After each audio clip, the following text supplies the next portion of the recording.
അസ്സലാമു അലൈക്കും വറഹ്മത്തുള്ളാഹി വബറകാതുഹു.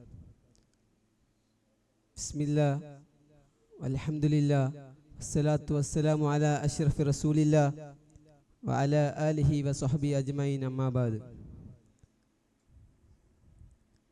പള്ളി ദർസുകൾ വിജ്ഞാനത്തിൻ്റെ വത്സര കേന്ദ്രങ്ങൾ എന്ന ആശയത്തെ നിങ്ങളിലേക്ക് ഉണർത്തി ഞാൻ എൻ്റെ വാക്കുകൾ അവസാനിപ്പിക്കാം.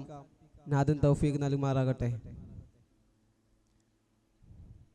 എങ്ങനെയാണ് പള്ളി ദർസുകൾ വിജ്ഞാനത്തിൻ്റെ വത്സര കേന്ദ്രങ്ങളാകുന്നത്?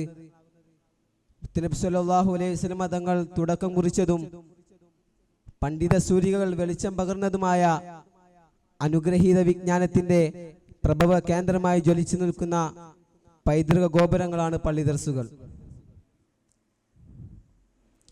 തൻ്റെ ഗുരുവിൻ്റെ ആത്മീയ ജീവിതം പകർത്താൻ ഒരു വിദ്യാർത്ഥിക്ക് കൂടുതൽ സാധ്യമാകുന്നത് പള്ളി ദർസിലൂടെയാണ്. അതുപോലെ തന്നെ തൻ്റെ വിദ്യാർത്ഥികളെ സംസ്കരിച്ചെടുക്കാനും ഒരു ഗുരുവിന് ഏറെ സൗകര്യപ്പെടുന്നതും ഈ രീതി തന്നെയാണ്. ഇവിടെ ക്വാളിറ്റി കൂടിയവനും കുറഞ്ഞവരും തുല്യമാണ്. ബുദ്ധിയും വിവേകവും മികച്ചവരെ മാത്രം തിരഞ്ഞെടുക്കുന്ന രീതി പള്ളി ദർസുകൾക്കില്ല. ഒരു പ്രവാചകനും തൻ്റെ സമീപം ഇൽമ് തേടിയെത്തിയവരെ തിരിച്ചയച്ചിട്ടില്ലായിരുന്നു. തൻ്റെ മുമ്പിൽ അറിവന്വേഷിച്ചു വരുന്നവർക്ക് അവരുടെ പക്വതക്കനുസരിച്ചായിരുന്നു അവർ അധ്യാപനം നുകർന്നിരുന്നത്. ഇന്ന് തൻ്റെ മക്കളെ പണ്ഡിതന്മാരാക്കണമെന്ന് ആഗ്രഹിക്കുന്ന രക്ഷിതാക്കൾ ഏറെയുണ്ട്. പണ്ഡിതനായില്ലെങ്കിലും മതബോധത്തോടെ ജീവിക്കുന്നവരാകണം എന്ന ലക്ഷ്യത്തിന് മതപഠനത്തിന് പറഞ്ഞയക്കുന്നവരുമുണ്ട്. എന്നാൽ ചില കാര്യം ഞാൻ മനസ്സിലാക്കേണ്ടതുണ്ട്. വിവിധ സിലബസുകളിലുമായി ധാരാളം അറബി കോളേജുകളും പള്ളി ദർസുകളും നമ്മുടെ നാടിന് സമ്പന്നമാക്കിയിട്ടുണ്ട്. ഓരോ സ്ഥാപനത്തിനും അതിൻ്റെതായ ധർമ്മങ്ങൾ നിർവഹിക്കുന്നുമുണ്ട്. എങ്കിലും കൂട്ടത്തിൽ മതപഠനത്തിന് ഏറെ ഉചിതമേതെന്ന് ചിലരെങ്കിലും ആലോചിച്ചിട്ടുണ്ടാകും. തീർച്ചയായും പള്ളി ദർസുകളാണെന്ന് നമുക്ക് പറയാനാകും.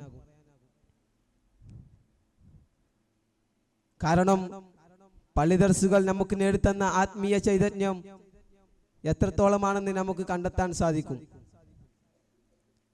പള്ളിയിലെ മുത്താലിമീങ്ങൾക്ക് ഇൽമ് പഠിക്കുന്നതിനോടൊപ്പം ഇഅ്തികാഫിന്റെ പ്രതിഫലവും നേടിയെടുക്കാൻ സാധിക്കുമെന്നത് ഇതിനോട് ചേർത്ത് വായിക്കേണ്ടതാണ്.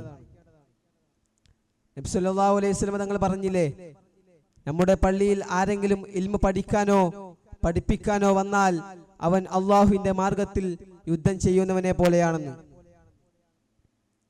സാധാരണ രീതിയിൽ മസ്ജിദുകൾ നിസ്കാര സമയത്ത് മാത്രമാണ് സജീവമാകുന്നത്.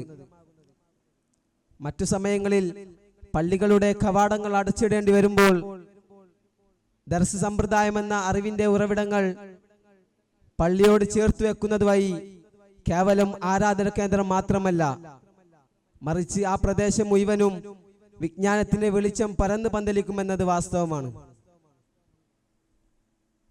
ഇസ്ലാമിന്റെ പൂർവ്വകാലത്ത് വിജ്ഞാനത്തിന്റെ പ്രചാരണത്തിന് പള്ളി ദർസുകൾ ഉപയുക്തമാക്കിയിരുന്നു.